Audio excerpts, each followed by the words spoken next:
अस्सलाम वालेकुम स्टूडेंट, हम स्टार्ट करते हैं अब एडिशन ऑफ हैलोजन एसिड से। अच्छा, एडिशन ऑफ हैलोजन एसिड से आपने ये बात पहले पढ़ा था कि जब आपने इथीन के केस में हैलोजन एसिड आपने ऐड किया था तो आपने पढ़ा था कि इथीन जो है, अगर तो इस हैलोजन एसिड हमने पहले पढ़ा, ये एक अनसिमेट्रिकल रिएजेंट है, यानी इसके दोनों जो हिस्से हैं एक जैसी नेचर के नहीं है। जबकि इससे पहले हमने जो पढ़ा है हैलोजेंस या हाइड्रोजन, वो सिमेट्रिकल रिएजेंट था। ठीक है, इसके दोनों हिस्से एक जैसे नहीं है, एक पॉजिटिव और नेगेटिव है। ठीक है, इसमें अब अगर आपके पास फर्दर जो, अगर आपने जैसे इथीन की केस पढ़ा, अगर आपके पास इथीन भी अनसिमेट्रिकल होगा, अनसिमेट्रिकल आपको पता चल गया वो क्या होता है। अनसिमेट्रिकल अल्कीन या इथीन, वो अल्कीन वो होता है जिसमें जो दोनों एटम्स होते हैं डबल बॉन्ड के, उनके पास इक्वल नंबर ऑफ हाइड्रोजन नहीं होती है। ठीक है, तो उनको हम अनसिमेट्रिकल अल्कीन कहते हैं। तो उसमें आपने एक रूल पढ़ा था, उसे कहते हैं मार्कोनिकफ्स रूल, कि जब एक अनसिमेट्रिकल रिएजेंट एक अनसिमेट्रिकल अल्कीन के ऊपर ऐड होता है तो जो नेगेटिव पार्ट होता है ना रिएजेंट का, वो उस कार्बन के साथ अटैच होता है जिसके पास हाइड्रोजन की तादाद कम होती है। ठीक है, और तो इसी तरह यही वाला हम इधर भी पढ़ेंगे, यही केस, वही मार्कोनिकफ्स रूल जो आपने उधर पढ़ा है वो इधर भी अप्लाई होगा।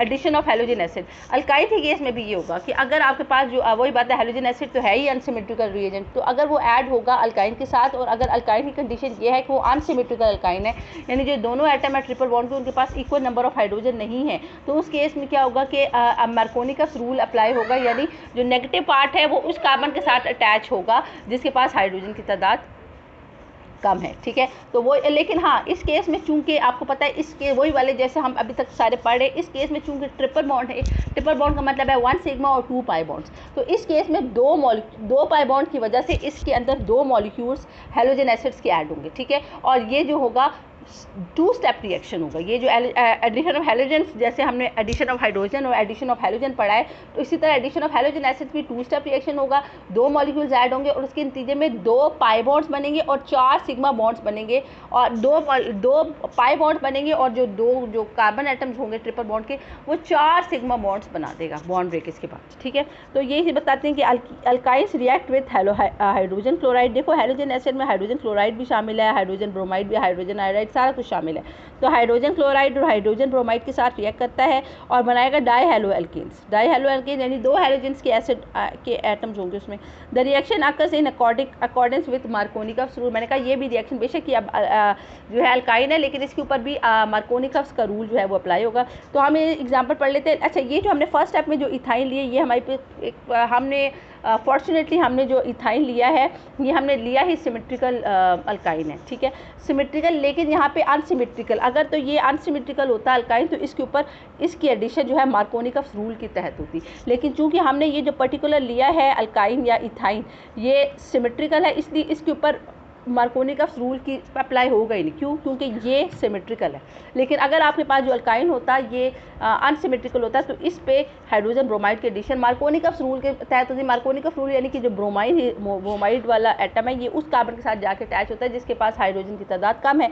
अच्छा, लेकिन चूंकि वही वाली बात है, हम दोबारा पॉइंट पे आ जाते हैं, क्योंकि ये ये जो है ये क्या कहते हैं, इनके ये ऐसी सिमेट्रिकल अल्काइन है या इथाइन है, तो इसके अंदर जो है वो एडिशन मार्कोनिकफ्स रूल के मुताबिक नहीं होगी। आप किसी भी कार्बन एटम के साथ जाके हाइड्रोजन ऐड हो जाएगी, किसी के साथ जाके ब्रोमीन ऐड होगी, लेकिन ओवरऑल इसमें यही होगा कि आपको पता है ये एडिशन रिएक्शन है। तो इसमें क्या होगा कि एक पाई बॉन्ड ब्रेक होगा और ये दोनों जो है, इनमें से कोई एटम कोई वो नहीं है, प्रेफरेंस नहीं है। एक एटम कार्बन हाइड्रोजन के साथ बॉन्ड बनाएगा सिग्मा, और एक ब्रोमीन के साथ, और आपके पास ये वाला स्ट्रक्चर आ जाएगा, विनाइल ब्रोमाइड। इस स्ट्रक्चर को हम कहते हैं विनाइल ब्रोमाइड। विनाइल ब्रोमाइड, आपको ये बता दूं कि जब ब्रोमीन एटम किसी एक ऐसे कार्बन के साथ अटैच होता है जो डबली बॉन्डेड हो, तो हम इसको विनाइल ब्रोमाइड कहते हैं। ये बात समझ आई है? जब ब्रोमीन किसी ऐसे कार्बन के साथ अटैच जो फर्दर डबली बॉन्डेड हो, इसको हम विनाइल ब्रोमाइड कहते हैं। अच्छा, नेक्स्ट स्टेप में अब दोबारा हम इसकी एडिशन करेंगे HBr का, लेकिन अब जो होगी एडिशन ये मार्कोनिकफ्स रूल के तहत होगी। ऊपर जो है मार्कोनिकफ्स रूल के मुताबिक नहीं थी, लेकिन अब जो है मार्कोनिकफ्स रूल के मुताबिक होगी।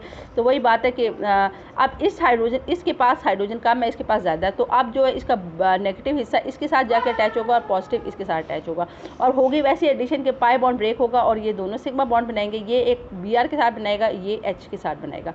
तो रिजल्टेंट आपके पास क्या आ जाए, CH3CH Br 1 1 2 1 1 डाइब्रोमो इथेन, तो वो आपके पास बन गया।